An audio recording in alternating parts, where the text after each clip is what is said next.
स्वागत है आप सभी का भारतीय राज्य व्यवस्था एवं संविधान की दूसरी क्लास में। पिछली क्लास में हम अनुसूचियों के बारे में समझ रहे थे।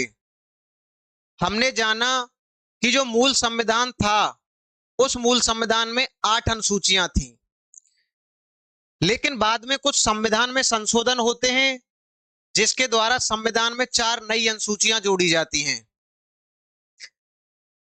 9वीं अनुसूची पहले संविधान संशोधन अधिनियम के द्वारा 1951 में जोड़ी गई। 9वीं अनुसूची में भूमि सुधार एवं अन्य कानूनी चीजों को न्यायिक समीक्षा से दूर रखा गया है। 9वीं अनुसूची को जोड़ने का उद्देश्य था भूमि सुधार कानून एवं अन्य कानूनों को न्यायिक समीक्षा से दूर रखना। 10वीं अनुसूची 52वें संविधान संशोधन अधिनियम 1985 के द्वारा जोड़ी गई थी, जिसमें दल बदल विरोधी कानून के बारे में बताया गया है।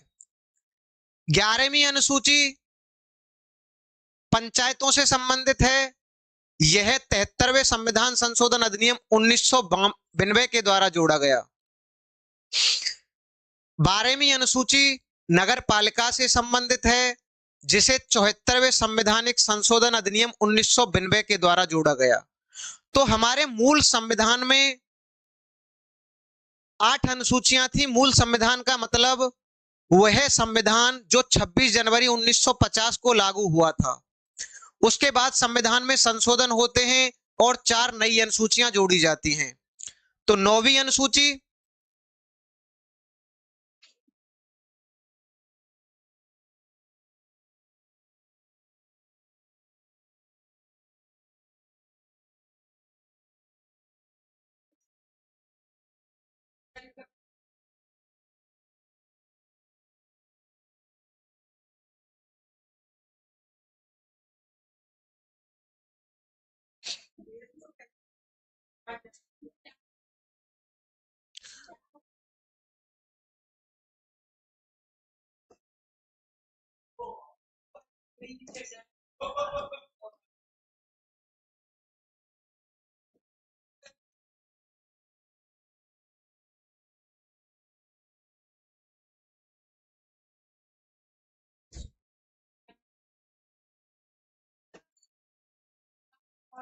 नौवीं अनुसूची को पहले संविधान संशोधन अधिनियम 1951 के द्वारा जोड़ा गया।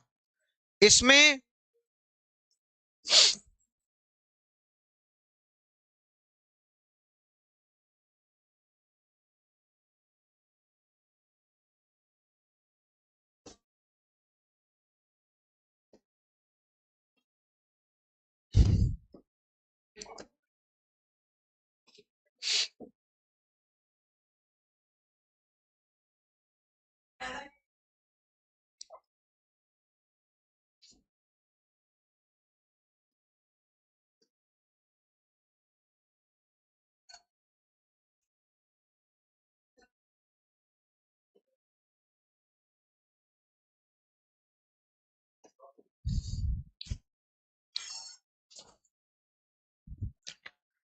भूमि सुधार कानून एवं अन्य कानूनों को न्यायिक समीक्षा से बचाना इसका उद्देश्य था।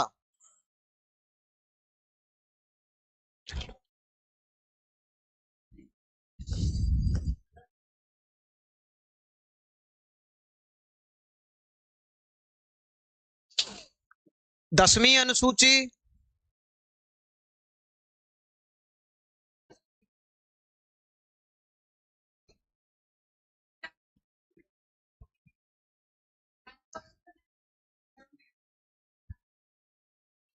दल बदल विरोधी कानून से संबंधित थी। इसको 52वां संविधान संशोधन अधिनियम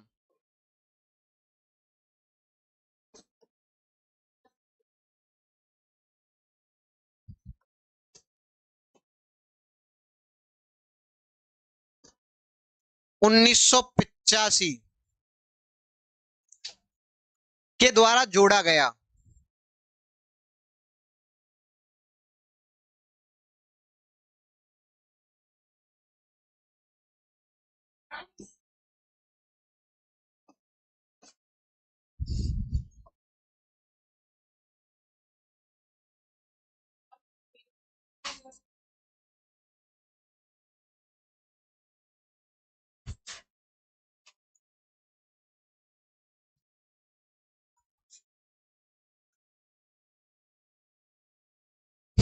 11वीं अनुसूची में पंचायतों से संबंधित प्रावधान है, इसको 73वां संविधान संशोधन अधिनियम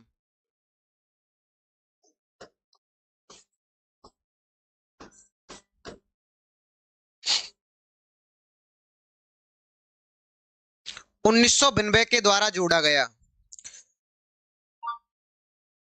11वीं अनुसूची में 28 विषय हैं, जैसे कि आप देखेंगे कृषि एवं इसका विस्तार, जैसे कि भूमि सुधार कानून, मत्स्य पालन, पशुपालन, मुर्गा पालन, डेयरी, सिंचाई, पेयजल, विद्युत ऊर्जा, लघु उद्योग, लाइब्रेरी, सांस्कृतिक त्योहार, मेला,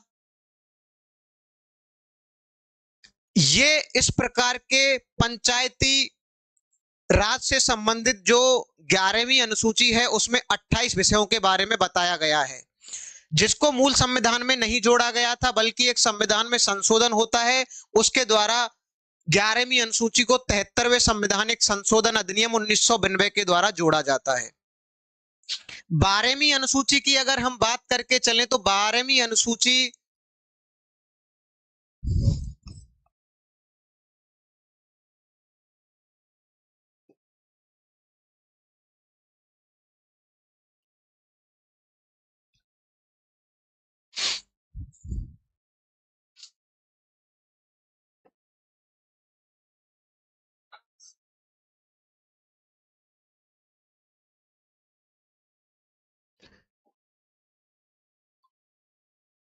इसका संबंध है नगर पालिका से, यानी कि जो शहरी स्थानीय सरकारें होती हैं, इसमें 18 विषयों के बारे में बताया गया है, और यह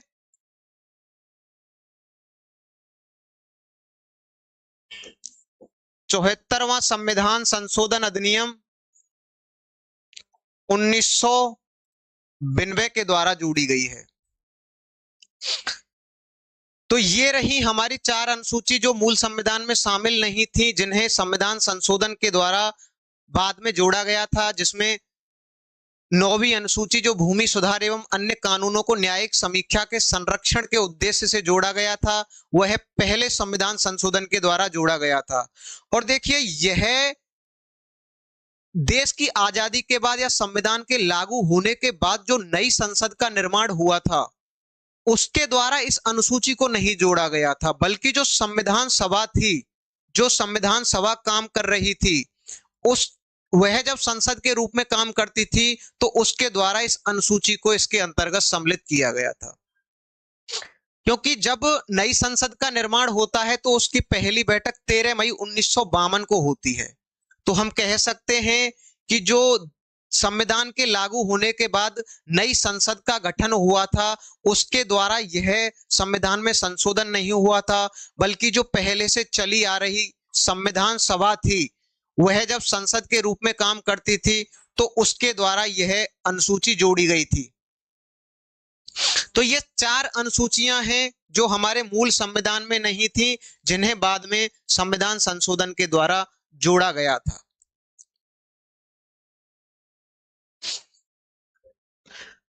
अब देखते हैं यहां पर हम संविधान का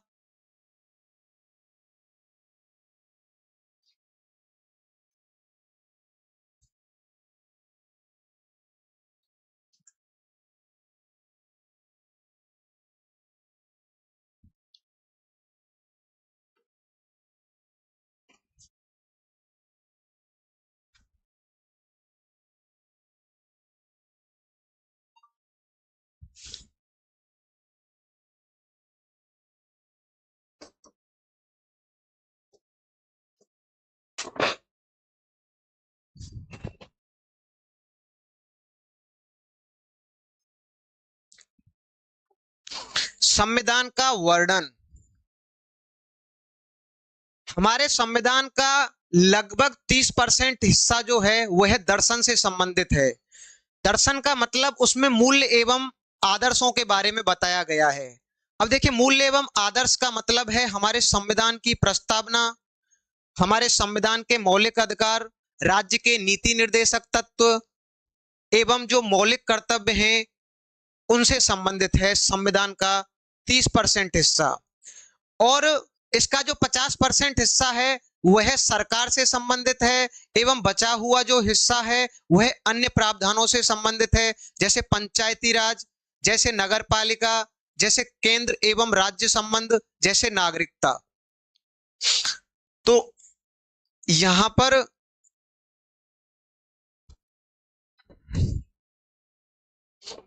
30% हिस्सा आदर्श एवं मूल्यों से संबंधित है।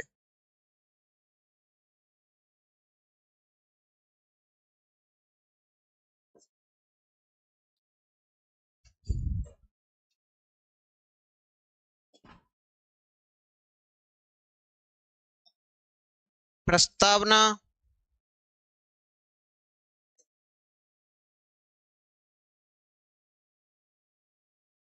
मौलिक अधिकार, राज्य के नीति निदेशक सिद्धांत, मौलिक कर्तव्य।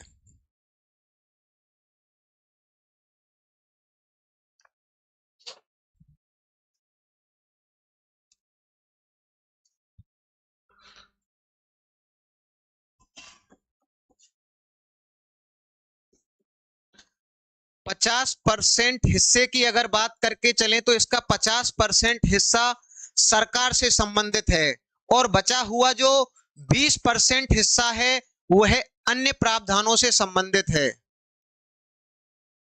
अन्य प्रावधान,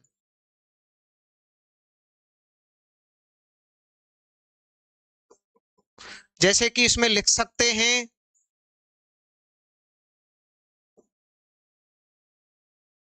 पंचायतें,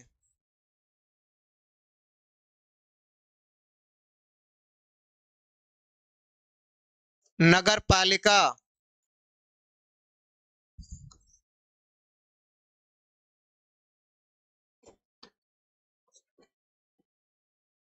केंद्र राज्य संबंध,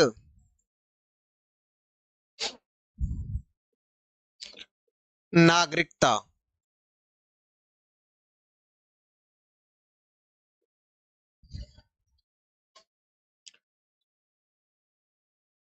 अब देखिए, यहां पर है एक शब्द सरकार, यानी कि इसका जो 50% हिस्सा है वह सरकार से संबंधित है। अब दिमाग में आएगा कि सरकार क्या है। तो सरकार का मतलब ऐसा नहीं है कि कोई एक पार्टी ही सरकार हो। सरकार का मतलब होता है शासन चलाने वाली संस्था। तो आप ऐसा नहीं कह सकते हैं कि केवल भारतीय जनता पार्टी ही सरकार है। आप कभी देखना, जैसे कि कोई व्यक्ति है आपके घर से, वह किसी भी सैन्य सर्विस में हो तो वह भी लिख के चलता है भारत सरकार, यानी कि कोई भी छोटा अधिकारी हो, कर्मचारी हो, वह भी अपने वाहन पर भारत सरकार लिख करके चलता है। इसका मतलब वह भी शासन चलाने की जो संस्था है उसका हिस्सा है। यानी कि सरकार का सीधा मतलब होता है शासन चलाने वाली संस्था से। तो हम सरकार में मुख्यतः कह सकते हैं कि जो सरकार है वह 3 चीजों से मिलकर बनी होती है। एक होती है कार्यपालिका, एक होती है विधायिका और एक होती है न्यायपालिका। ये तीनों सम्मिलित रूप से सरकार का निर्माण करती हैं। तो देखिए, विधायिका का काम होता है कानून का निर्माण करना, कार्यपालिका का काम होता है विधायिका के द्वारा बनाए गए कानूनों का निर्वहन करना, और न्यायपालिका का काम होता है कि जो कानून विधायिका के द्वारा निर्मित किए हैं एवं जिनका कार्यपालिका निर्वहन कर रही है वह संविधान के अनुरूप हैं या नहीं है। तो ये तीनों मिलकर के सरकार का गठन करती हैं। अब देखिए, हम बात करके चलते हैं, जैसे कि हम अपने भारत के संदर्भ में बात करके चलें तो सबसे पहले आप विधायिका देखिए। विधायिका आप दो स्तर पर देख सकते हैं। आप केंद्र स्तर पर देखिए तो केंद्र स्तर पर कानून के निर्माण के लिए राज्यसभा एवं लोकसभा होती है। आप राज्य के स्तर पर देखिए विधानसभा एवं विधान परिषद होती है। अब दूसरा है कार्यपालिका, यानी कि विधायिका में आप देखेंगे कि केंद्रीय स्तर पर दो सदन हैं, एक है राज्यसभा और एक है लोकसभा। राज्य स्तर पर कुछ राज्यों में विधान परिषद है लेकिन कुछ में नहीं है, तो विधानसभा एवं विधान परिषद ये आपकी विधायिका हो जाती है। अब बात करके चलते हैं हम न्यायपालिका की। तो न्यायपालिका सबसे ऊपर जो होता है वह होता है सुप्रीम कोर्ट, उसके अधीन आप देखेंगे हाई कोर्ट और उसके बाद आपका डिस्ट्रिक्ट कोर्ट होता है। अब बात करके चलते हैं हम कार्यपालिका की।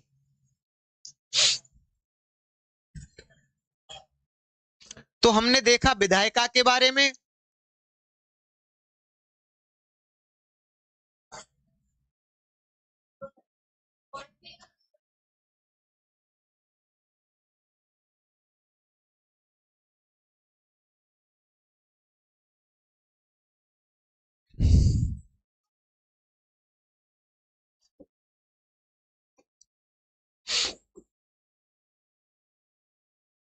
केंद्रीय स्तर पर और दूसरा यहां पर राज्य स्तर पर।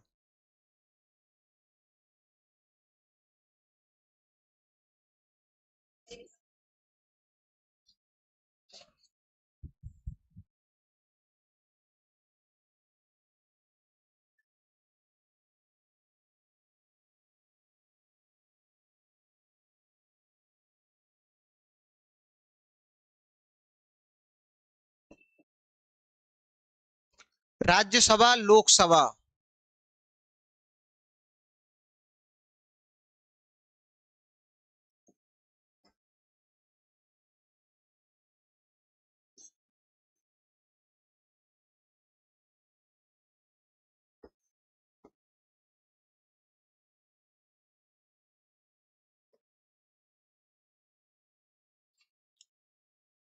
राज्य स्तर पर विधानसभा एवं विधान परिषद।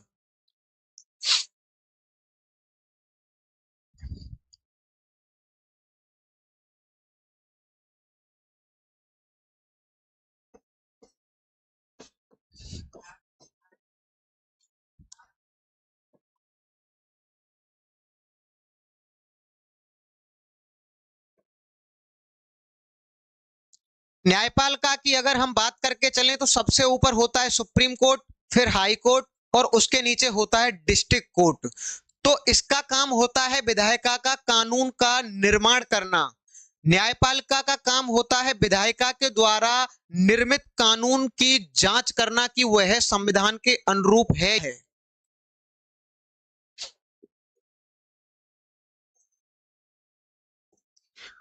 तो देखिए जो कार्यपालिका है उसे हम दो भागों में बांट सकते हैं। नंबर एक स्थायी कार्यपालिका और नंबर दो अस्थायी कार्यपालिका। स्थायी अस्थायी कार्यपालिका का मतलब होता है जो प्रत्यक्ष अप्रत्यक्ष रूप से चुनाव के माध्यम से चुन करके आते हैं, लेकिन जो स्थायी कार्यपालिका होती है वह लिखित परीक्षा के माध्यम से चुन करके आते हैं। यानी कि जो हमारे नेता लोग होते हैं वह होते हैं अस्थायी कार्यपालिका। वह कुछ समय के लिए प्रत्यक्ष अप्रत्यक्ष रूप से चुन करके आते हैं, जबकि जो स्थायी कार्यपालिका है वह लिखित परीक्षा के माध्यम से चुन करके आते हैं। तो अब देखिए अस्थायी कार्यपालिका में कौन कौन आएगा। जैसे कि अगर हम केंद्र के स्तर पर देखें तो राष्ट्रपति, उपराष्ट्रपति, मंत्रिपरिषद, कैबिनेट सचिव, कैबिनेट सचिवालय, ये सभी के सभी किसमें आते हैं, अस्थायी कार्यपालिका में आते हैं। ऐसे ही राज्य के स्तर पर राज्यपाल, उपराज्यपाल, मुख्यमंत्री, मंत्रिपरिषद, मंत्रिमंडल, राज्य के स्तर पर जो सचिव होता है वह सचिवालय, ये सभी अस्थायी कार्यपालिका के सदस्य होते हैं। अब देखिए मैं आपसे एक बात पूछूं, बताइए देखिए, केंद्रीय स्तर पर एक अधिकारी होता है, एक संवैधानिक अधिकारी, जिसे बोलते हैं CAG, comptroller and auditor general of India, नियंत्रक एवं महालेखा परीक्षक। तो आप ये बताइए कि जो नियंत्रक एवं महालेखा परीक्षक का पद होता है, वह कार्यपालिका का भाग होता है, न्यायपालिका का होता है, या फिर विधायिका का होता है? तो यह ना तो कार्यपालिका का, ना विधायिका का, और ना ही न्यायपालिका का भाग होता है। Comptroller and auditor general of India के बारे में अनुच्छेद 148 से लेकर के 151 तक comptroller and auditor general of India के बारे में बताया गया है। यह एक स्वतंत्र पद होता है, जो ना कार्यपालिका का भाग होता है, ना न्यायपालिका का, और ना ही विधायिका का। अब एक पद और होता है महान्यायवादी का, अटॉर्नी जनरल का। वह पद कार्यपालिका के अंतर्गत होता है। इसके बारे में अनुच्छेद 76 में वर्णन किया गया है। देखिए, वैसे देखने में जो महान्यायवादी का पद होता है, वह सर्वोच्च विधिक अधिकारी होता है देश का महान्यायवादी। तो ऐसा लगता है कि वह एक कानूनी पद है, लेकिन वह वकालत करता है सरकार की, इसीलिए वह कार्यपालिका का भाग होता है, ना कि न्यायपालिका का। ठीक है, तो देखिए, कार्यपालिका में हम कह सकते हैं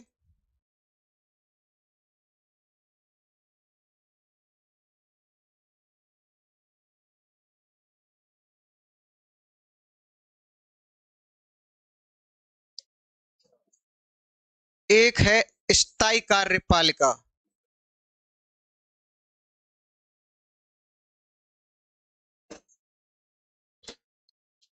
और एक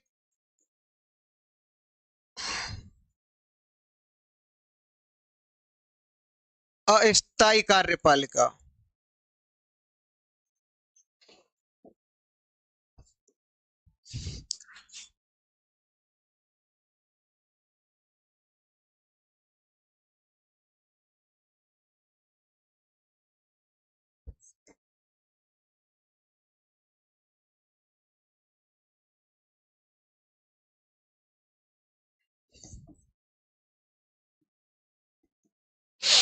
स्थायी कार्यपालिका जो परीक्षा के द्वारा चुने जाते हैं, जबकि अस्थायी कार्यपालिका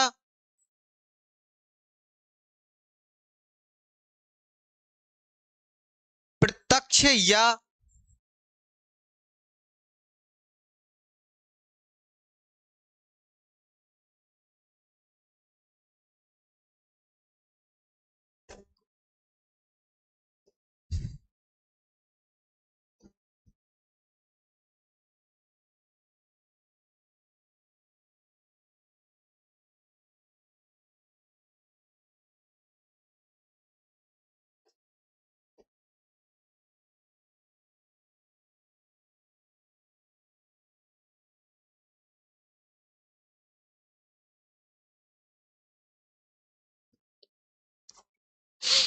प्रत्यक्ष या अप्रत्यक्ष रूप से एक निश्चित समय के लिए चुनाव के माध्यम से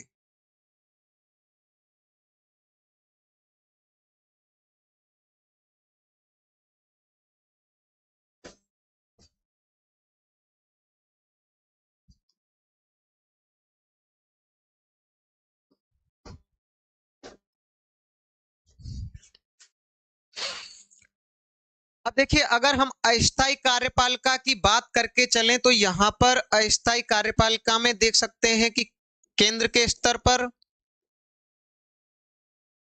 कौन कौन शामिल होते हैं, और दूसरा देख सकते हैं यहां पर हम राज्य स्तर पर।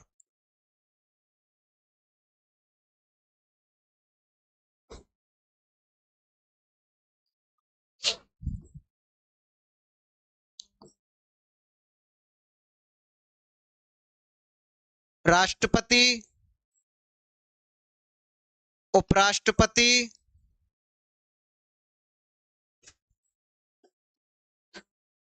मंत्रिपरिषद,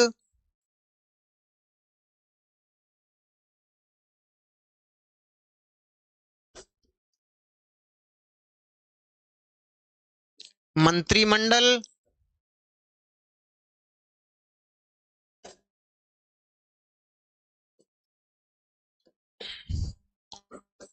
महान्यायवादी आदि। राष्ट्रपति, उपराष्ट्रपति, मंत्रिपरिषद, मंत्रिमंडल, महान्यायवादी आदि। अगर हम राज्य के स्तर पर बात करके चलें तो राज्यपाल,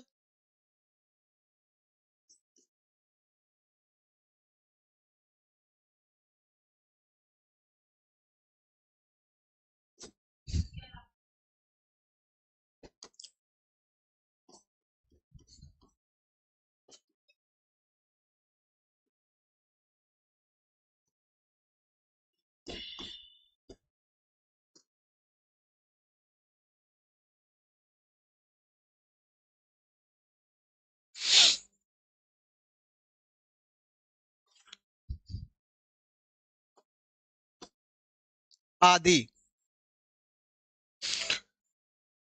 तो ये अस्थायी कार्यपालिका में होते हैं केंद्र स्तर पर राष्ट्रपति, उपराष्ट्रपति, मंत्रिपरिषद, मंत्रिमंडल आदि, और राज्य स्तर पर आप देख सकते हैं कि ये सभी अस्थायी कार्यपालिका के सदस्य होते हैं। अब दिमाग में आएगा कि क्या स्थायी कार्यपालिका से संबंधित प्रावधान हमारे भारतीय अनुच्छेद में है? तो भारतीय संविधान के अनुच्छेद 309 से 313 की अगर हम बात करके चलें,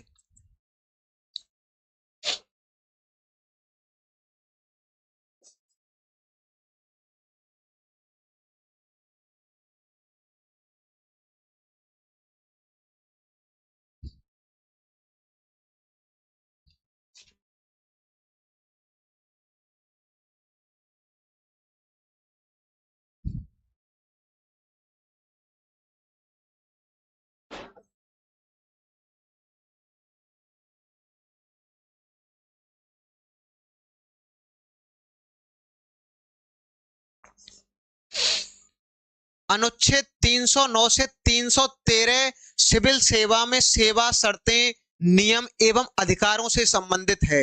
तो भारतीय संविधान में स्थायी कार्यपालिका से संबंधित अनुच्छेद हैं, जैसे कि अनुच्छेद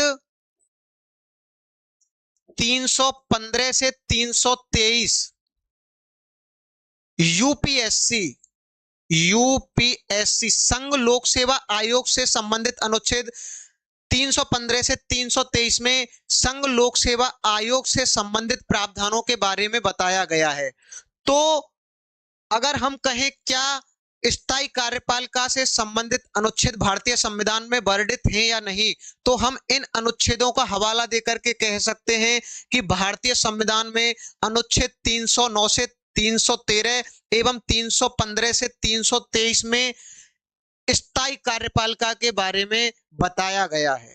तो स्थायी कार्यपालिका वह होती है जो परीक्षा के माध्यम से चुन करके जो लोग आते हैं वह स्थायी कार्यपालिका के सदस्य होते हैं, जबकि जो लोग प्रत्यक्ष अप्रत्यक्ष रूप से निश्चित कालीन अवधि के लिए चुनाव के माध्यम से जो लोग चुन करके आते हैं वह अस्थायी कार्यपालिका के सदस्य होते हैं। तो हमने यहां पर यह भी समझा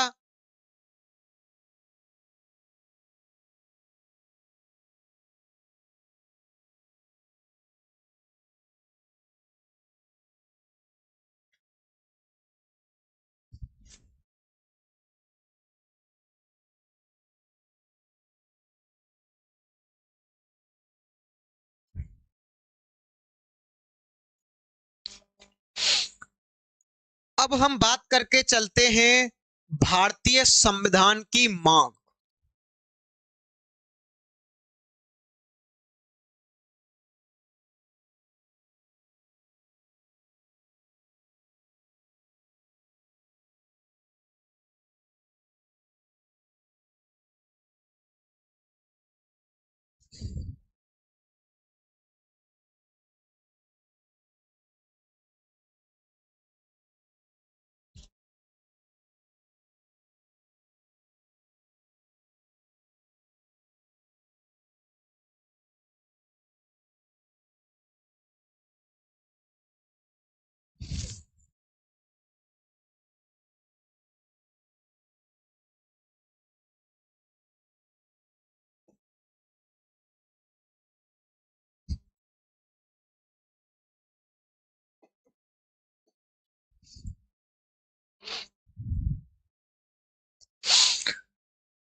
भारतीय संविधान की सबसे पहली बार मांग भारत के अंदर बाल गंगाधर तिलक के द्वारा 1895 में की जाती है स्वराज्य विधेयक के माध्यम से।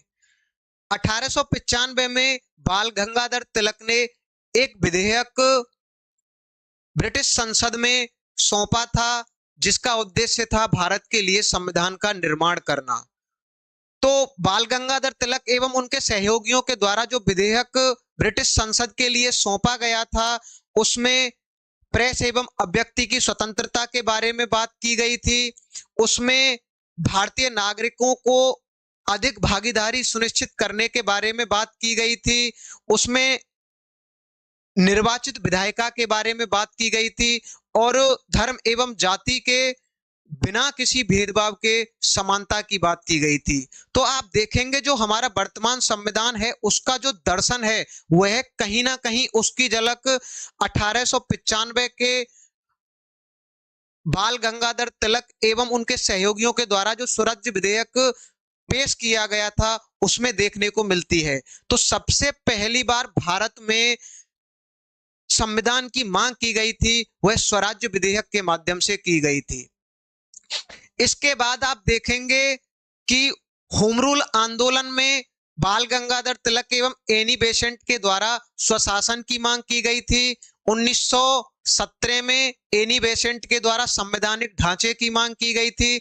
उसके बाद फिर महात्मा गांधी के द्वारा 1922 में यस इंडिया लेख के माध्यम से कहा गया था कि भारतीय संविधान का निर्माण भारतीयों के इच्छा अनुसार होना चाहिए। तो देखिए एक बात समझिए, जब महात्मा गांधी ने संविधान की मांग की थी तो वह कोई लिखित मांग नहीं थी कि उन्होंने ब्रिटिश सरकार से, ब्रिटिश हुकूमत से या ब्रिटिश संसद से एक लिखित प्रपत्र के माध्यम से यह मांग की हो। उन्होंने यह मांग अपने यस इंडिया लेख में प्रकाशित की गई थी। बाद में जो लिखित मांग होती है 1924 में पंडित मोतीलाल नेहरू के द्वारा लिखित मांग की जाती है। लेकिन देखिए अभी तक किसी ने यह नहीं कहा था कि जो संविधान है उसका निर्माण संविधान सभा के द्वारा किया जाना चाहिए। अभी तक जो मांग चल रही थी वह केवल संविधान की मांग चल रही थी। सबसे पहली बार यह किसने कहा था कि जो भारतीय संविधान का निर्माण है उसके लिए एक संविधान सभा होनी चाहिए। तो एक प्रश्न यहां पर यह है कि पहली बार यह किसने कहा था कि भारतीय संविधान के निर्माण के लिए एक संविधान सभा होनी चाहिए और उस संविधान सभा का चुनाव वयस्क मताधिकार के आधार पर होना चाहिए।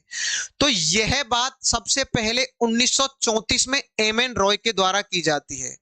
रॉय एक वामपंथी आंदोलन के प्रखर नेता थे। तो पहली बार अगर आपसे पूछा जाए, बताइए किस व्यक्ति के द्वारा यह कहा गया था कि भारतीय संविधान का निर्माण संविधान सभा के द्वारा किया जाना चाहिए और वह संविधान सभा प्रत्यक्ष रूप से जनता के द्वारा चुनी जानी चाहिए। तो यह बात कही थी एम.एन. रॉय ने, जो कि वामपंथी आंदोलन के एक प्रखर नेता थे।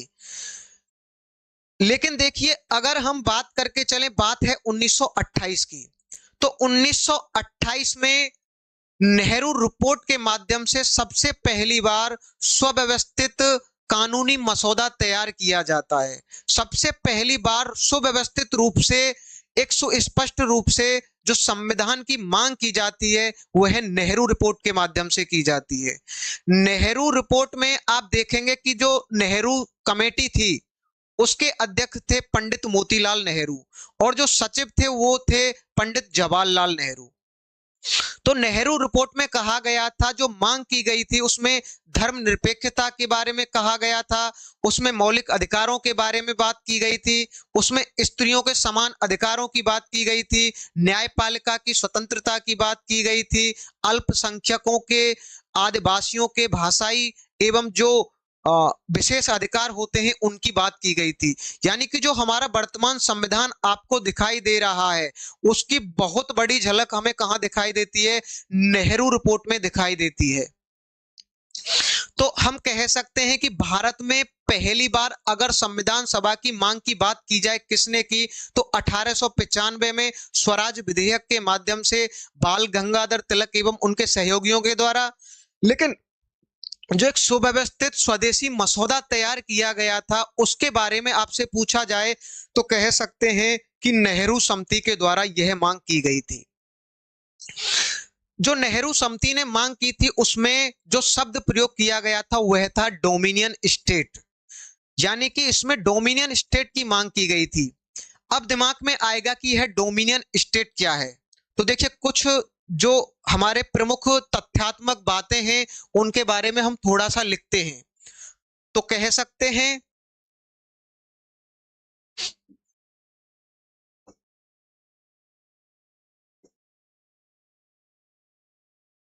सबसे पहले मांग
तो देखिए, हम बात कर रहे थे कि जो डोमिनियन स्टेट है उसका मतलब क्या होता है। तो जो डोमिनियन स्टेट है उसके बारे में हम ऐसे समझते हैं कि दो संदर्भ में बात करते हैं। एक 1931 से पहले के डोमिनियन स्टेट, और एक 1931 के बाद जो डोमिनियन स्टेट की स्थिति थी वह क्या थी। 1931 से पहले अगर हम डोमिनियन स्टेट की बात करके चलें, तो 1931 से पहले जो डोमिनियन स्टेट हुआ करते थे उनके पास आंतरिक शक्तियां तो होती थी, यानी कि जो आंतरिक शक्तियां थी, जैसे कि पुलिस, जैसे कि शिक्षा, स्वास्थ्य, ये जो सारी की सारी आंतरिक शक्तियां थी ये उस देश के हाथ में होती थी। लेकिन इसका मतलब यह नहीं था कि वो पूरी तरीके से स्वतंत्र हो। जो डोमिनियन स्टेट होते थे वो अपने कानून बना सकते थे, अपने न्यायपालिका का गठन कर सकते थे, अपनी सरकार चला सकते थे, बजट बना सकते थे, आर्थिक नीतियां बना सकते थे, लेकिन वो पूरी तरीके से क्या नहीं थे, स्वतंत्र नहीं थे। उनका ब्रिटिश सरकार के साथ क्या होता था, एक साझा लगाव होता था। लेकिन जो बाहरी शक्तियां होती थी वो किसके हाथ में होती थी? ब्रिटिश सरकार के हाथ में होती थी। जैसे रक्षा हो गया, विदेश नीति हो गई, सैन्य शक्तियां हो गई, कोई संधि या समझौता किसी देश के साथ करना होता है वह हो गया था, वह अपना राजदूत नियुक्त नहीं कर सकता था। ठीक है, तो 1931 से पहले जो स्थितियां थी, आंतरिक जो शक्तियां होती थी वह उस डोमिनियन स्टेट के पास होती थी, लेकिन जो बाहरी शक्तियां जैसे संचार, विदेश नीति, रक्षा, सैन्य शक्तियां, ये ब्रिटिश सरकार के हाथ में होती थी और ब्रिटिश सरकार का नियंत्रण होता था। लेकिन देखिए, जो आंतरिक शक्तियां थी उनके बारे में भी आप एक बात समझिए। जो डोमिनियन स्टेट होते थे वो कानून बना सकते थे, उनको लागू कर सकते थे, अपनी न्यायपालिका बना सकते थे, लेकिन जो कानून बनाते थे वो कानून ब्रिटिश सरकार द्वारा बनाए गए किसी कानून का अवहेलना नहीं करना चाहिए। ठीक है, यानी कि अगर उन्हें संविधान में कोई बड़ा संशोधन करना है तो उसके लिए उन्हें ब्रिटिश सरकार की अनुमति लेनी होती थी। 1931 से पहले की स्थिति यही थी, यानी कि हम कह सकते हैं जो कि 1931 से पहले डोमिनियन स्टेट थे उनमें आंतरिक शक्तियां तो उस देश के पास होती थी, लेकिन जो बाहरी शक्तियां जैसे सैन्य शक्ति हो गई, संचार हो गया, विदेश नीति हो गई, ये सारी की सारी शक्तियां ब्रिटिश सरकार के हाथों में होती थी। लेकिन 1931 में एक कानूनी प्रावधान आता है, वेस्टमिनिस्टर कानून। उसके द्वारा जो डोमिनियन स्टेट थे उनसे जो बाहरी शक्तियां थी उनका भी नियंत्रण हटा लिया गया था और बाहरी शक्तियां भी अब डोमिनियन स्टेट के पास जाने लगी थी। वह किसी भी देश से संधि कर सकता था, समझौता कर सकता था। ठीक है, इसके अलावा वह अपना संविधान में संशोधन कर सकता था। यानी कि 1931 के बाद डोमिनियन स्टेट में बाहरी शक्तियां जो थी वह उनके पास चली गई थी। लेकिन होता क्या है, कुछ देशों ने जो संविधान में संशोधन की शक्ति थी वह अपने पास नहीं रखी थी, वह उन्होंने ब्रिटिश सरकार को ही दे रखी थी। कई सारे ऐसे देश थे जिन्होंने संविधान में संशोधन करने की शक्ति ब्रिटिश सरकार को ही दे रखी थी। लेकिन एक बात समझिए कि 1931 के बाद उन्हें पूर्ण स्वतंत्रता नहीं मिलती है एकदम से, क्योंकि अभी भी उनका एक प्रतीकात्मक जो प्रमुख होता था वह ब्रिटिश राजा ही हुआ करता था। ठीक है, यानी कि अभी भी उनका एक साझा लगाव था। हालांकि उन्हें बाहरी शक्तियों पर लगभग लगभग पूर्ण नियंत्रण मिलने लग गया था। संविधान में संशोधन करने के लिए अब उन्हें ब्रिटिश सरकार की अनुमति नहीं लेनी होती थी।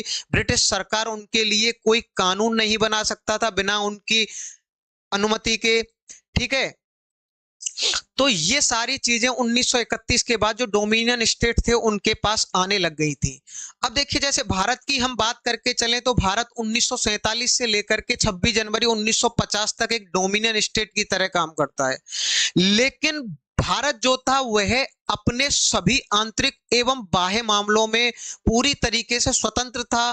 केवल उसका एक प्रतीकात्मक जो प्रमुख होता था वह ब्रिटिश सरकार होती थी, केवल प्रतीकात्मक था, उसका उस पर कोई नियंत्रण नहीं था। तो 1931 के बाद लगभग लगभग जो सभी डोमिनियन थे वह क्या होने लगे थे, आंतरिक एवं बाहरी मामलों में स्वतंत्र होने लगे थे और धीरे धीरे वो पूरी तरीके से पूर्ण स्वायत्तता की ओर बढ़ने लगे थे। तो डोमिनियन स्टेट का मतलब यही था जो कि नेहरू रिपोर्ट के माध्यम से बात की गई थी।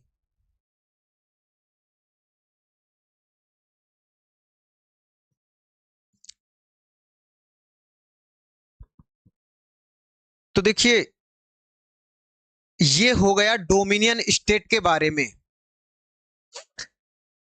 तो हम थोड़ा सा देखिए, जो तथ्यात्मक चीजें हमने पढ़ी और समझी हैं उनके बारे में कुछ लिख लेते हैं।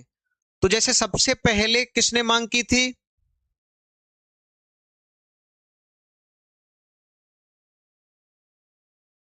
1895 में स्वराज्य विधेयक के माध्यम से।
इसमें निर्वाचित विधायिका, प्रेस एवं अभ्यर्थी की स्वतंत्रता,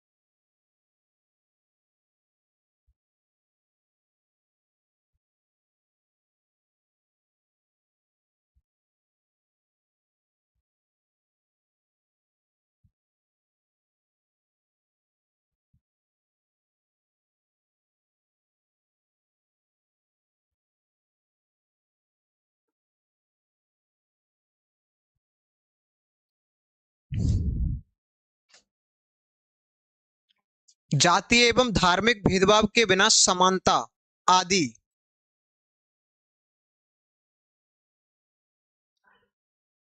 इसके बाद 1895 के बाद होम रूल आंदोलन के द्वारा 1916 में मांग की गई थी, होम रूल आंदोलन के द्वारा स्वशासन की मांग की गई थी।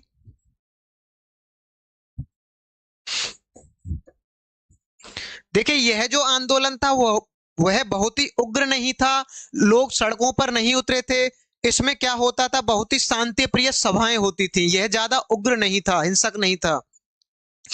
इसके बाद 1917 में एनी बेसेंट के द्वारा संवैधानिक ढांचे की मांग की गई थी।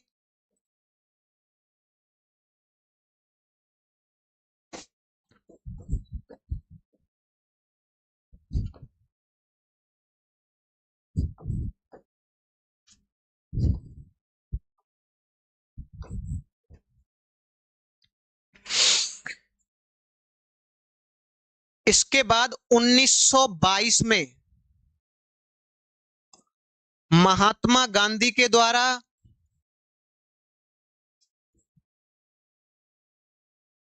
यस इंडिया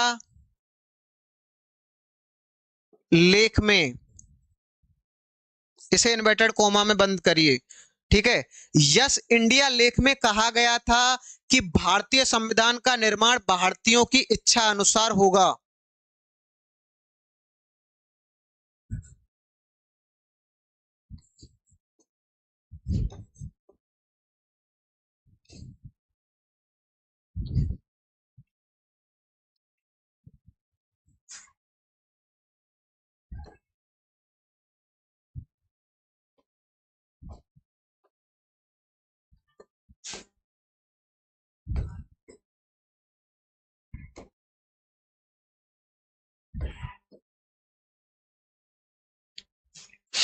तो यह एक लिखित पत्र के माध्यम से ब्रिटिश संसद से मांग नहीं थी, बल्कि यह यस इंडिया लेख में प्रकाशित किया गया था कि भारतीय संविधान का निर्माण भारतीयों की इच्छा अनुसार होगा।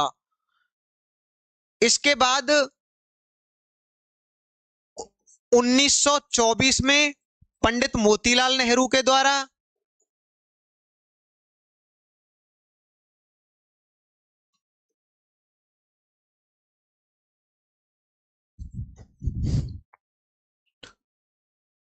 उन्नीस सौ 28 में नेहरू रिपोर्ट के माध्यम से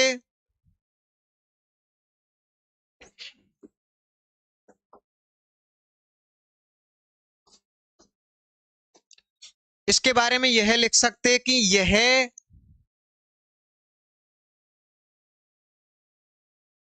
भारत का पहला सुव्यवस्थित स्वदेशी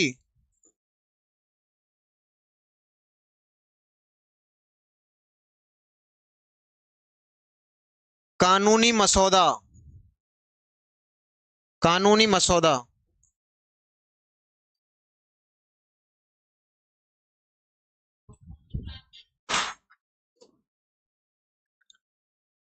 इसमें डोमिनियन स्टेट की बात की गई थी, तो हमने डोमिनियन स्टेट पर चर्चा की कि इसे हम दो तरीके से देखेंगे।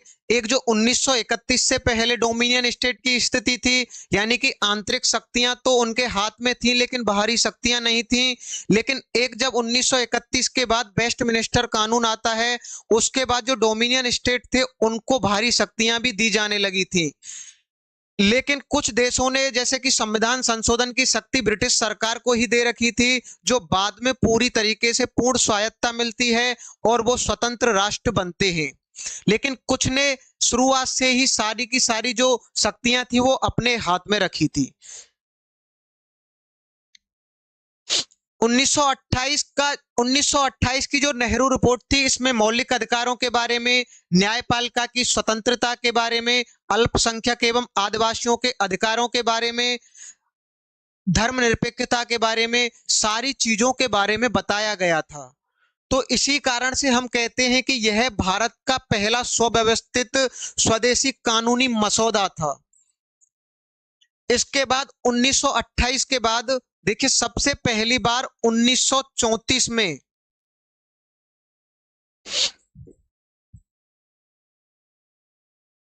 एम.एन. रॉय, जो कि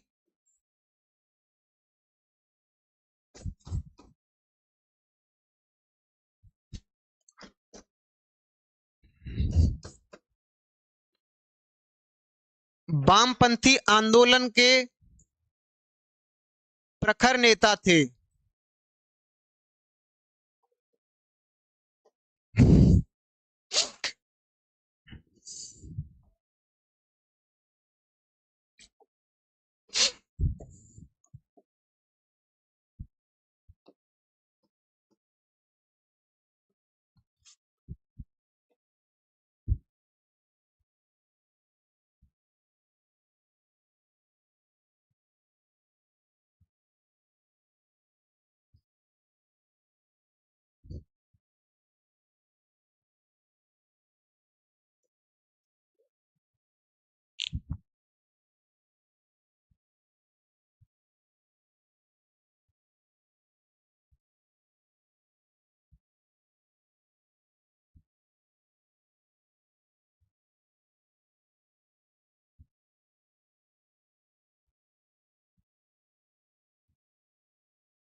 पहली बार एम.एन. रॉय के द्वारा यह कहा गया था कि जो भारतीय संविधान है उसका निर्माण एक संविधान सभा के द्वारा किया जाएगा। यानी कि संविधान सभा के बारे में पहली बार एम.एन. रॉय के द्वारा 1934 में कहा गया था। इससे पहले केवल संविधान की बात हो रही थी, लेकिन पहली बार कि जो संविधान है उसका निर्माण एक संविधान सभा के द्वारा किया जाएगा, जिसका चुनाव वयस्क मताधिकार के आधार पर किया जाएगा। इसके बाद 1936 में लखनऊ अधिवेशन में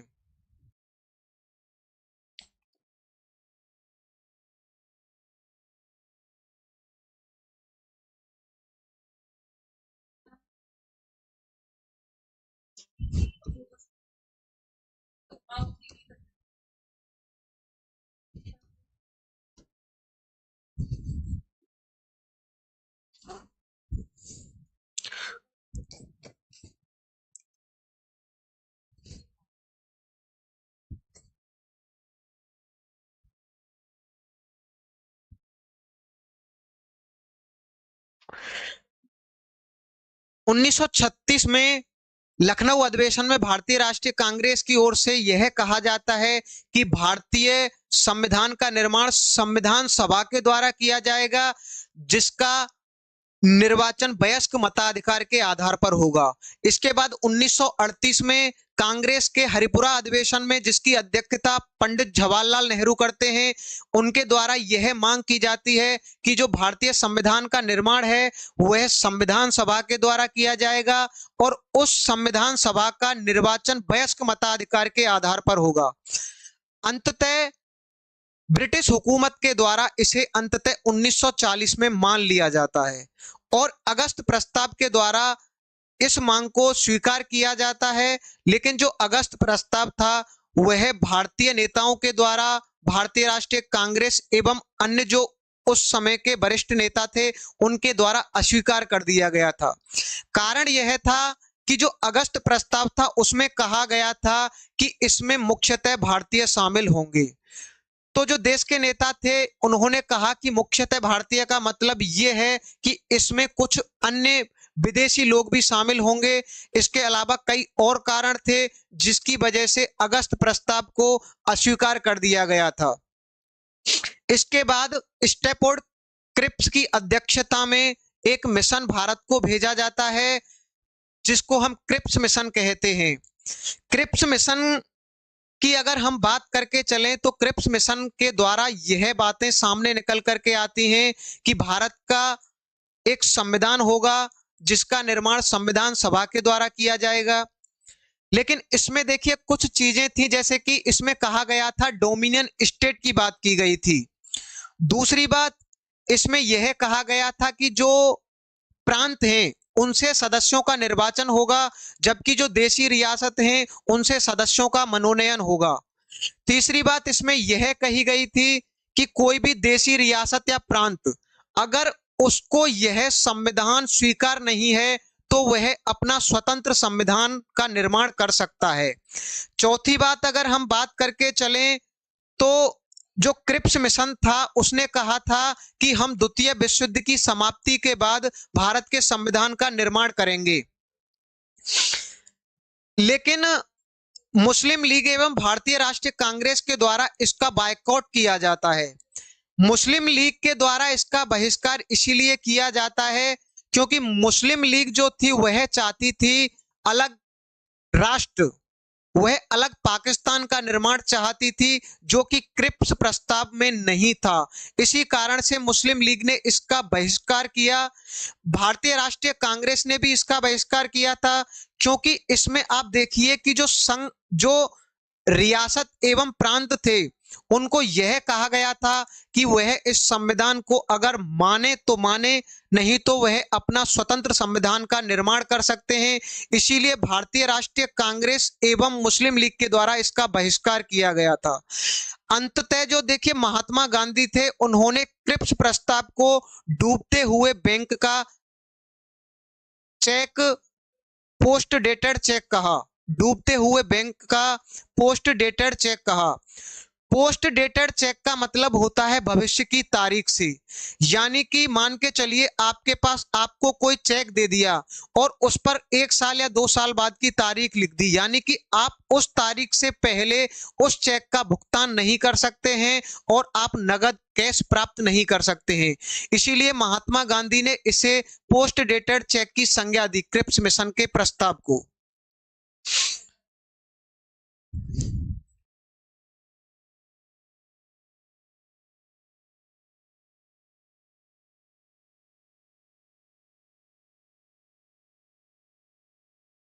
उन्नीस सौ बयालीस का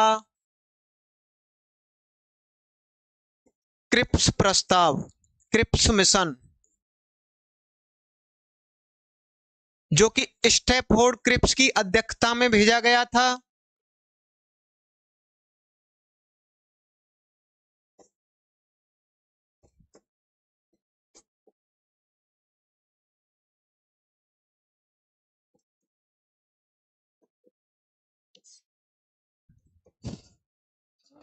तो इसमें जो कुछ मुख्य तत्व थे जैसे कि डोमिनियन स्टेट,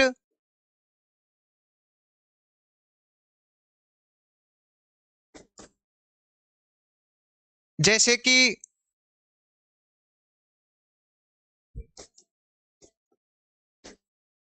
रियासत या प्रांतों को अपना संविधान बनाने का अधिकार,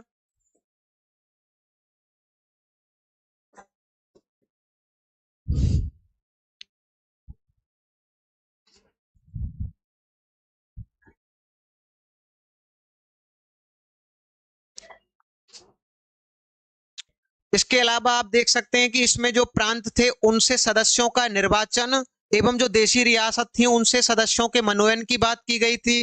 तो ये क्रिप्स प्रस्ताव में कई सारी चीजें बताई गई थी। अंततः महात्मा गांधी ने देखिए इसके बारे में क्या कहा था।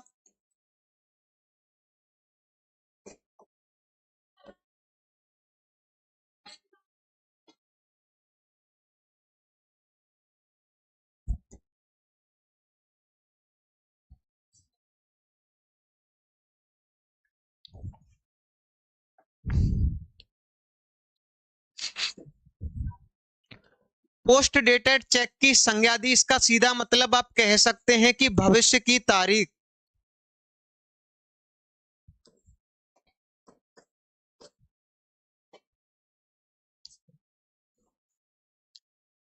डूबते हुए बैंक की भविष्य की तारीख कहा था, क्योंकि डूबते हुआ बैंक इसीलिए कहा था क्योंकि द्वितीय विश्व युद्ध चल रहा था। तो यह तय नहीं था कि उसमें जो युद्ध में किसकी विजय होगी।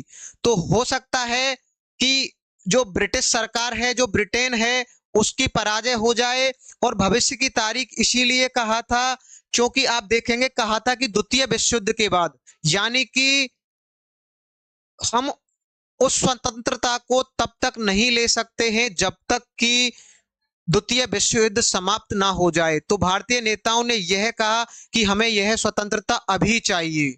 ठीक है, तो क्रिप्स मिशन का इस प्रकार से आप देखेंगे कि बहिष्कार होता है।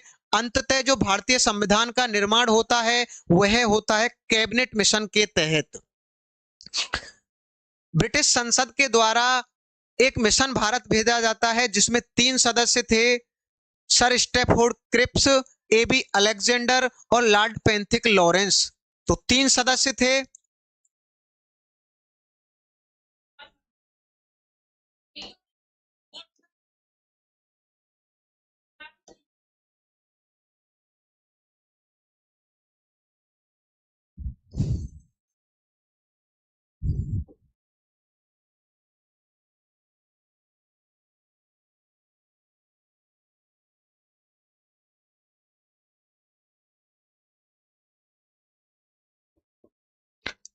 लॉर्ड पेंथिक लॉरेंस,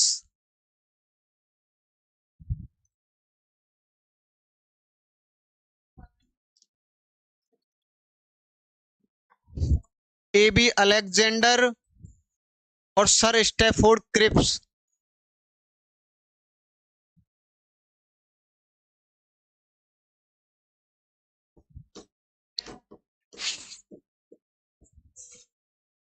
इसकी जो अध्यक्षता की जा रही थी वह की जा रही थी लॉर्ड पेंथिक लॉरेंस के द्वारा।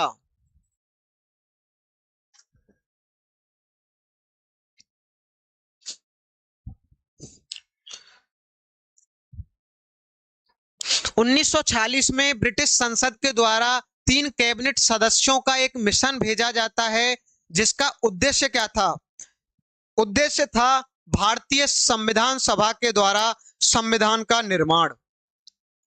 तो जो कैबिनेट मिशन था उसने कुछ पॉइंट या कहिए कि कुछ बातों के बारे में बताया था कि जो भारतीय संविधान सभा है उसका निर्माण किस तरीके से होगा। तो सबसे पहली बात,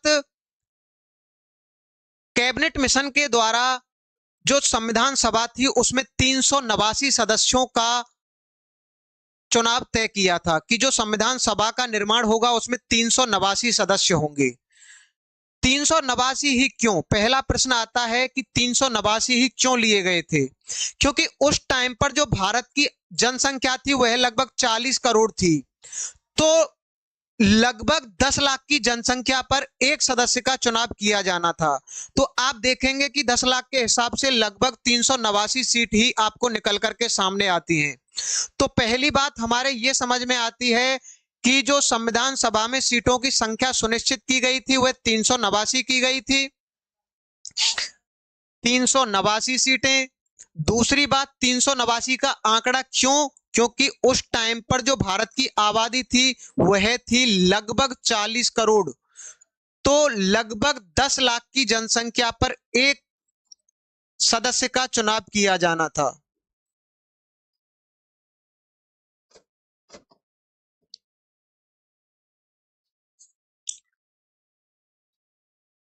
ये जो 389 सदस्य थे, इनको देखिए दो जगह से चुना जाता है। उस टाइम पर जो हमारा भारत था वह दो प्रकार का भारत था। एक था देशी भारत,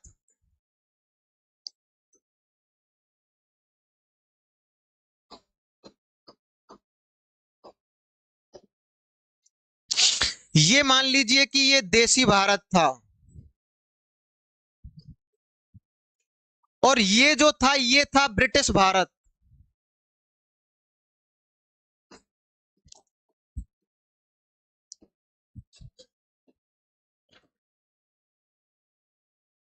देशी भारत जो था उसमें राजा रजवाड़े हुआ करते थे। आजादी से पहले लगभग भारत में 565 देशी रियासतें थीं, जो कि अप्रत्यक्ष रूप से ब्रिटिश सरकार के अधीन थी, लेकिन यहां पर राजा महाराजाओं के द्वारा शासन किया जाता था, जो कि ब्रिटिश हुकूमत थी उसके अधीन थी, लेकिन प्रत्यक्ष रूप से वहां पर ब्रिटिश सरकार शासन नहीं करती थी। लेकिन जो कुछ प्रांत होते थे जो सीधे सीधे ब्रिटिश सरकार के कंट्रोल में होते थे, तो इन दोनों जगह से ही 389 सदस्य लिए गए थे। अगर हम ब्रिटिश भारत की बात करके चलें तो यहां से 296 सदस्य लिए गए थे, और देशी भारत की अगर बात करके चलें तो 93 सदस्य देशी रियासतों से लिए गए थे।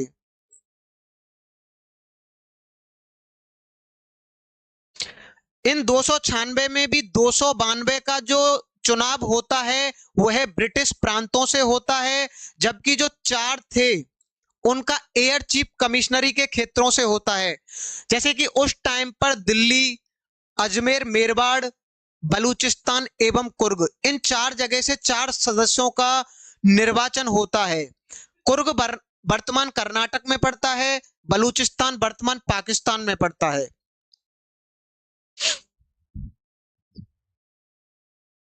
तो देखिए यहां पर टोटल सदस्य संख्या 389, 389 में से 296 ब्रिटिश प्रांतों से,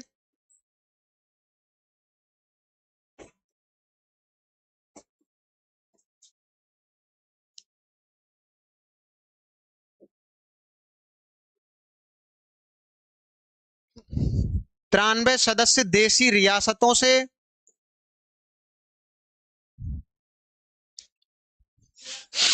इसको भी दो भागों में देख सकते हैं 296 को। इसमें से 292 सदस्यों का चुनाव होता है प्रांतों से, और 4 सदस्यों का चुनाव होता है मुख्य आयुक्त के प्रांत से।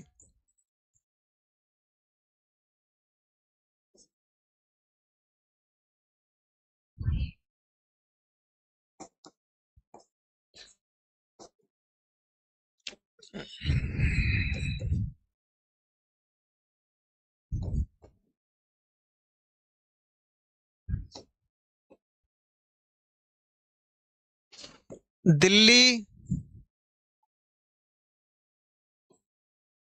अजमेर, मेरवाड़, कुर्ग जो कि वर्तमान कर्नाटक में पड़ता है, और बलूचिस्तान जो कि वर्तमान पाकिस्तान में है।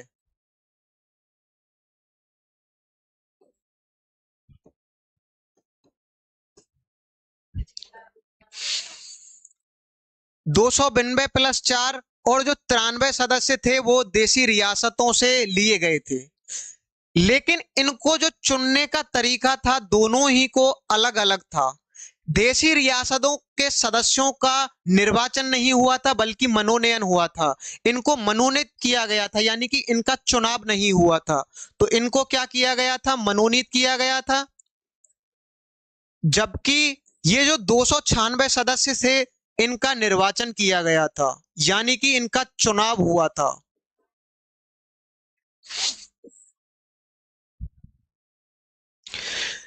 जो देशी रियासत के सदस्य थे यानी कि वहां पर राजा महाराजा हुआ करते थे, लेकिन राजा महाराजाओं ने संविधान सभा में स्वयं भाग नहीं लिया था, बल्कि उनके जैसे कि कुछ विधिक सलाहकार हो गए थे, उनके कुछ योग्य व्यक्ति हो गए थे, उनके द्वारा संविधान सभा में भाग लिया गया था।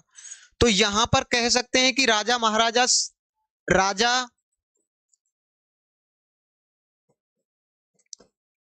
महाराज या नवाब, इन्होंने सीधे भाग नहीं लिया था, बल्कि इनके द्वारा चुने गए प्रतिनिधि संविधान सभा में भेजे गए थे।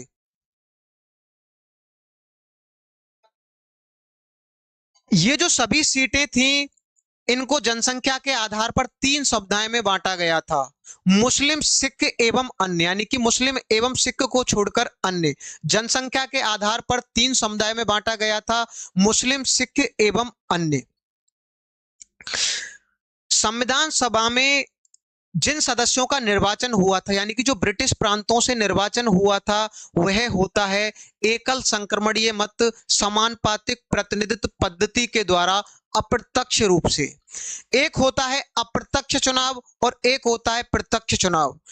प्रत्यक्ष चुनाव की हम बात करके चलें तो प्रत्यक्ष चुनाव में जनता के द्वारा सीधे सीधे मतदान किया जाता है, लेकिन अप्रत्यक्ष चुनाव में जनता के द्वारा चुने हुए प्रतिनिधियों के द्वारा मतदान किया जाता है। तो जो संविधान सभा का चुनाव था, वह पहली बात अप्रत्यक्ष था, प्रत्यक्ष नहीं था। दूसरी बात, एकल संक्रमणीय मत समानुपातिक प्रतिनिधित्व पद्धति के द्वारा किया गया था। तो संविधान सभा का चुनाव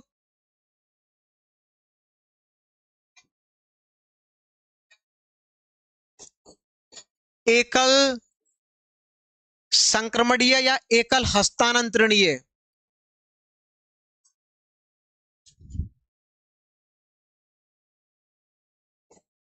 एकल हस्तांतरणीय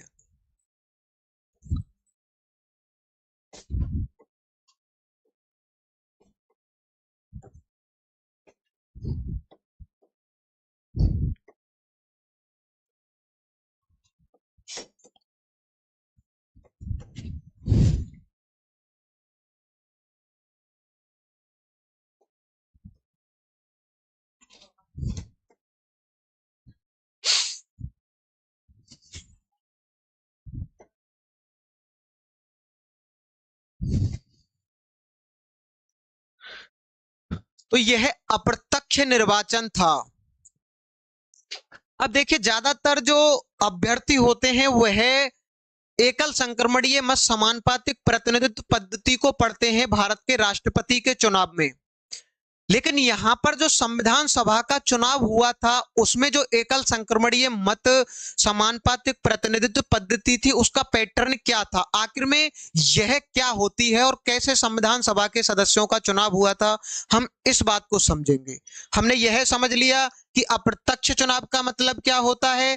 मान के चलिए कि जनता है, जनता ने किसी दूसरे व्यक्ति को वोट दिया, उस दूसरे ने किसी तीसरे को दिया, यानी कि वहां पर सीधे सीधे सहभागिता जनता की नहीं है, बल्कि हमारे द्वारा चुना हुआ एक प्रतिनिधि है, वह किसी तीसरे व्यक्ति को मतदान कर रहा है।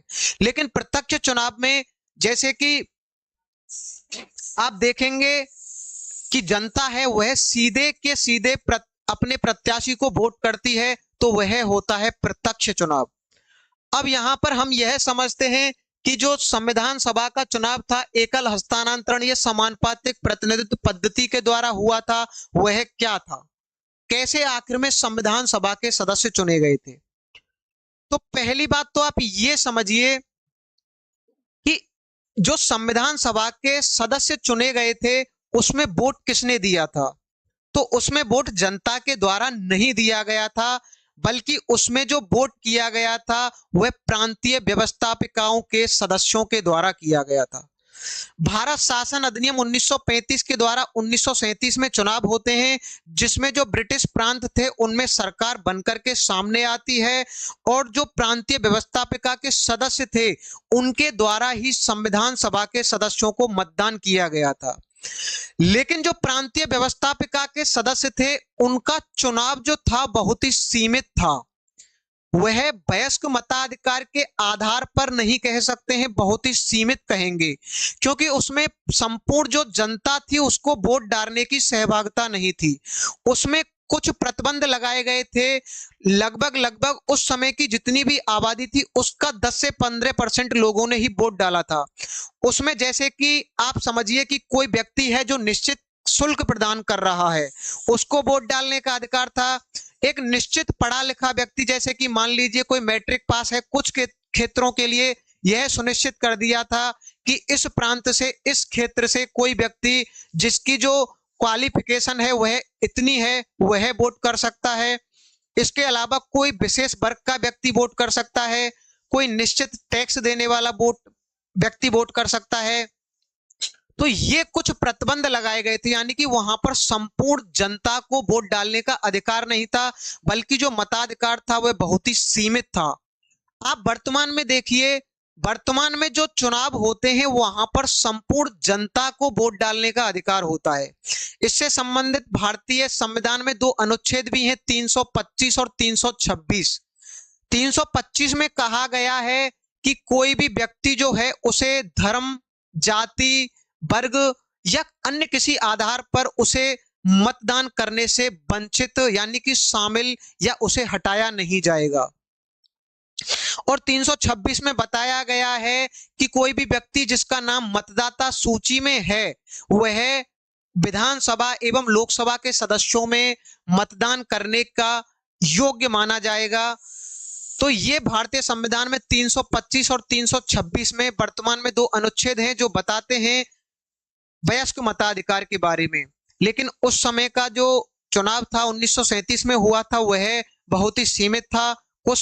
कुछ व्यक्तियों को मतदान करने का अधिकार था। उस समय की जो संपूर्ण जनसंख्या थी उसके 10 से 15% लोग ही वोट कर पाए थे। कोई निश्चित टैक्स भरने वाला व्यक्ति वोट कर सकता था, कोई विशेष वर्ग का व्यक्ति मतदान कर सकता था, कोई निश्चित योग्यता वाला व्यक्ति मतदान कर सकता था, कोई सरकारी नौकरी में जो व्यक्ति है वह मतदान कर सकता था। तो बहुत सारे प्रतिबंध थे 1937 का जो चुनाव हुआ था। अब जो 1937 के चुनाव में जो व्यक्ति प्रांतीय व्यवस्थापिकाओं में चुनकर आए थे सीमित मताधिकार के द्वारा, उन व्यक्तियों के द्वारा संविधान सभा के सदस्यों को वोट किया जाना था। संविधान सभा के सदस्यों का जो चुनाव होता है वह होता है जुलाई अगस्त 1946 में।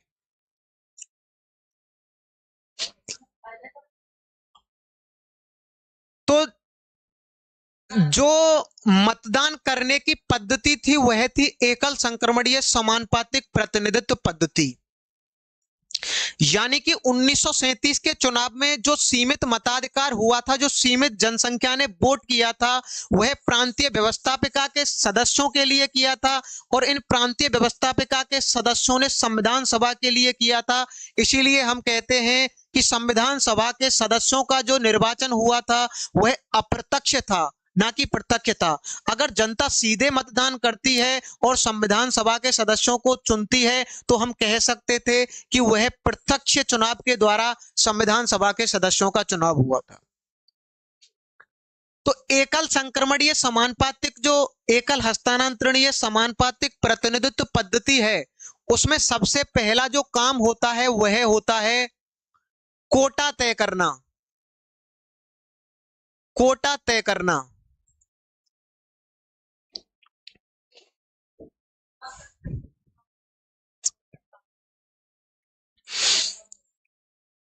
मान लीजिए कि संविधान सभा में कोई प्रांत है और उस प्रांत से हमें 3 सदस्यों को 3 सीट हैं।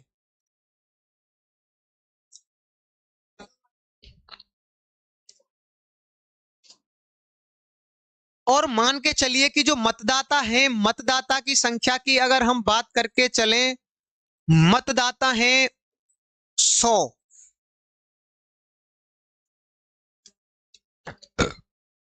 कोई ब्रिटिश प्रांत है, उससे 3 सीट ली जानी है और उसमें जो प्रांतीय व्यवस्थापिका के सदस्य हैं उनकी संख्या 100 है।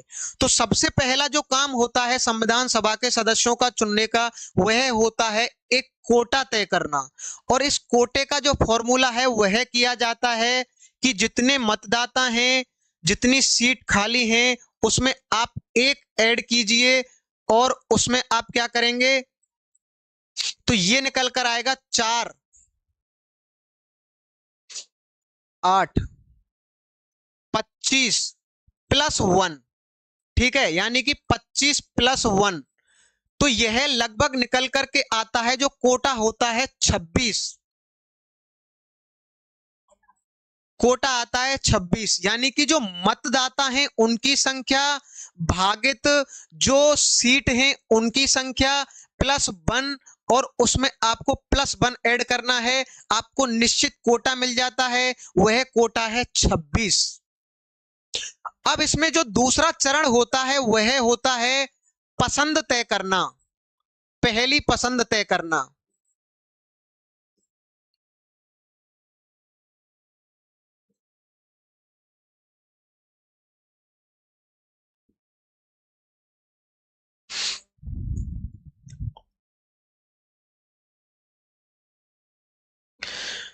मान के चलिए कि भारतीय संविधान में कोई प्रांत है जिसमें 3 सीट खाली हैं, लेकिन यह आवश्यक नहीं है कि उसमें 3 ही व्यक्ति खड़े हों। मान लीजिए कि उसमें राम, श्याम, मोहन,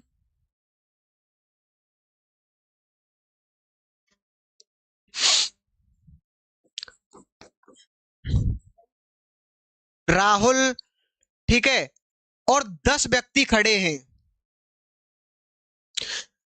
तो आप समझिए कि 100 मतदाता हैं। राम को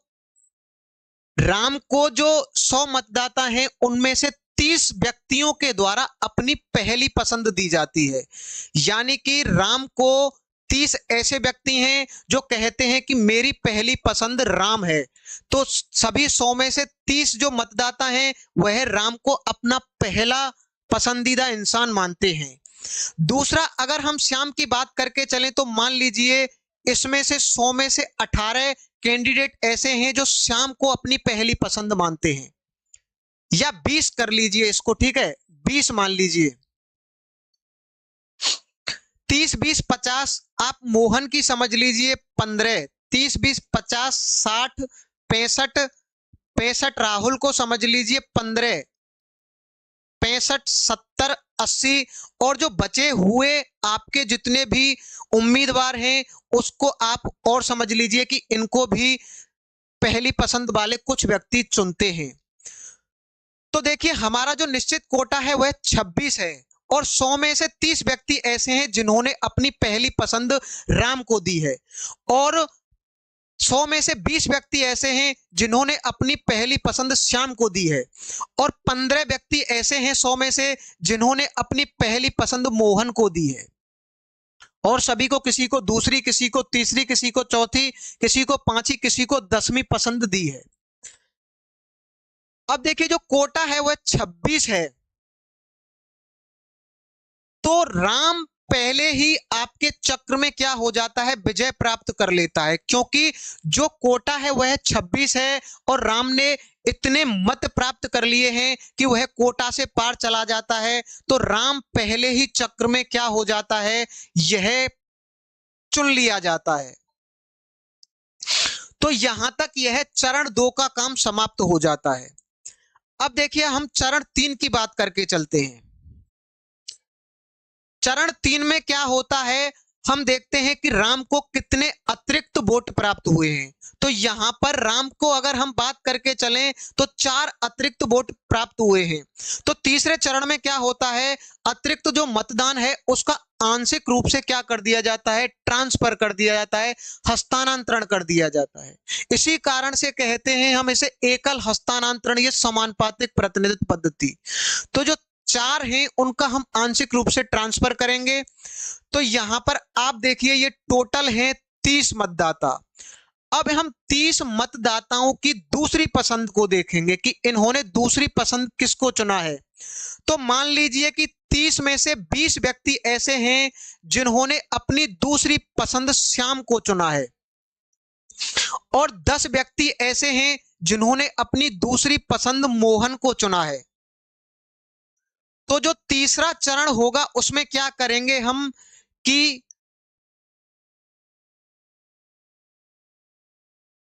जो इन ये जो 30 हैं, 30 में से जो 20 व्यक्ति हैं उन्होंने अपनी दूसरी पसंद श्याम को चुना है, तो हम करेंगे इसमें 30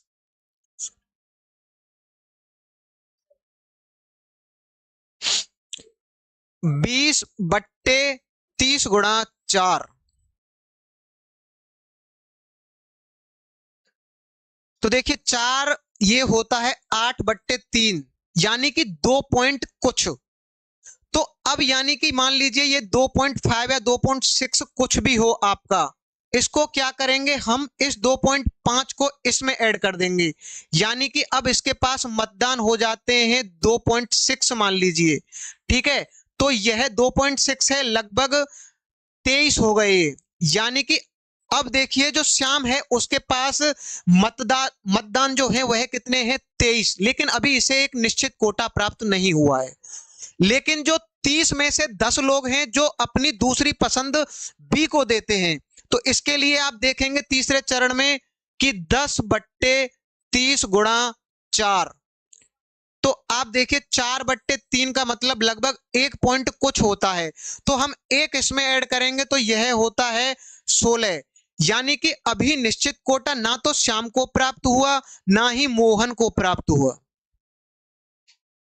अब हम क्या करते हैं कि इन व्यक्तियों में जो सबसे कम मतदान जिसे प्राप्त होते हैं उसके मतों का हस्तांतरण करते हैं, यानी कि मान के चलिए यहां पर कोई व्यक्ति है जो है एफ, जिसको 3 वोट प्राप्त होते हैं, जिसको 3 मत प्राप्त होते हैं। अब हम क्या करेंगे कि इन 3 मतों को इस 23 में ऐड करेंगे, अब इसको कोटा प्राप्त हो जाता है, यानी कि जो कोटा था अब वह 26 हो जाता है, और वह क्या करता है, वह भी चुनाव में विजयी हो जाता है। यानी कि यह जो चक्र है तब तक चलेगा जब तक कि जो 3 सीट हैं वह भर नहीं जाती हैं। तो यही है एकल हस्तांतरणीय समानुपातिक प्रतिनिधित्व पद्धति, और यह प्रक्रिया तब तक चलेगी जब तक कि ये तीनों सीटें भर नहीं जाती हैं। तो यह है एकल संक्रमणीय समानुपातिक प्रतिनिधित्व पद्धति। इसके बाद हम चर्चा करेंगे आगे नेक्स्ट क्लास में।